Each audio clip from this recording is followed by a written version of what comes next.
Pakistan has been part of very important back channel diplomacy in this crisis, a crisis that affecting the entire world. Even requesting a pause in the United States is Project Freedom.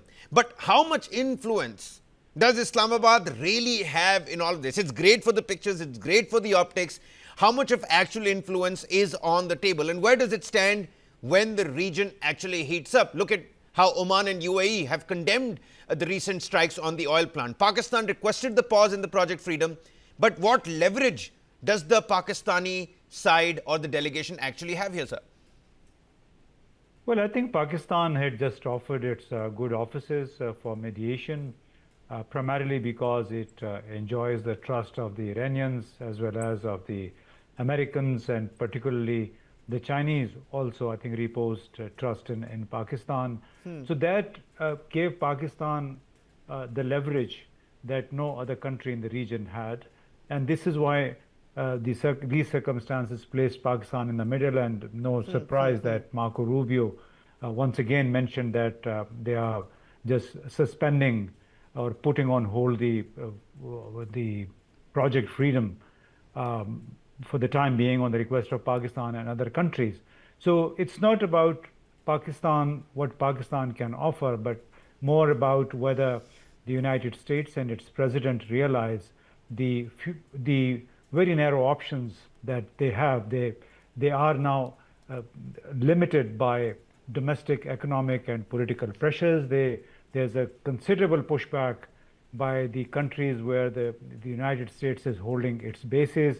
And there is also significant pushback by the international community, including Europe and China. And China today, the Chinese Foreign Minister Wang Yi once again reiterated Chinese support for Iran, saying that this is an illegal war that the Americans and Israelis imposed on Iran, and that's why China stands with Iran. So this cumulative impact, the confidence of Chinese, of some Gulf countries, including Iran, as well as the confidence that the Americans have in Pakistan, probably has made them realize that somehow they can perhaps find an exit from this intricate situation. This is a very clear backpedaling by the Trump administration, who had been talking about the annihilation of an entire civilization and unimaginable destruction.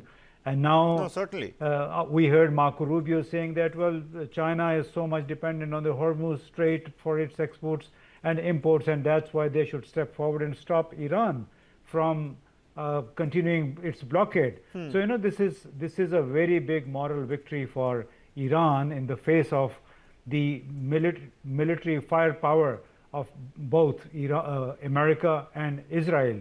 So I think the cards are very much with Iran. It has inflicted a lot of economic pain on Europe, on the Gulf countries. But this is a clear-cut balancing act for Pakistan as well. I mean, on the one side, you have to manage your negotiations and your, of course, very important relationship with, like the general pointed out, the superpower, the declining superpower, whatever you want to call it, the United States. On the other hand, you have to balance out your relations with another Islamic nation, Iran, that is, of course, edging out when it comes to the wartime sympathy. China and its importance for Pakistan cannot be undermined and understated as well. So, I mean, if Pakistan is carrying out this trapeze act, there are going to be challenges that come with it. Do you think Pakistan has the wherewithal beyond mere logistics and great offices and rooms and trust, which is in today's time a loosely coined word? Pakistan has the wherewithal to carry out with this act? Well, what wherewithal do you expect Pakistan to possess in order to be successful?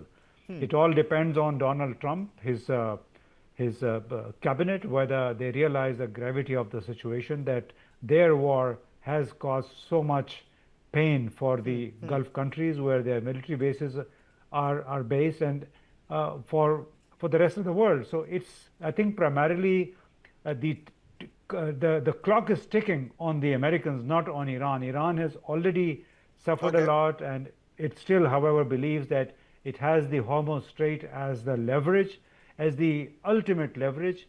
which is also troubling No, the you're right. United You're States. right, Gulsab. The thing is that, you know, when this clock finally stops ticking and one has to diplomatically choose a side, what side will Pakistan choose? I think we're going to circle back to that in just a bit.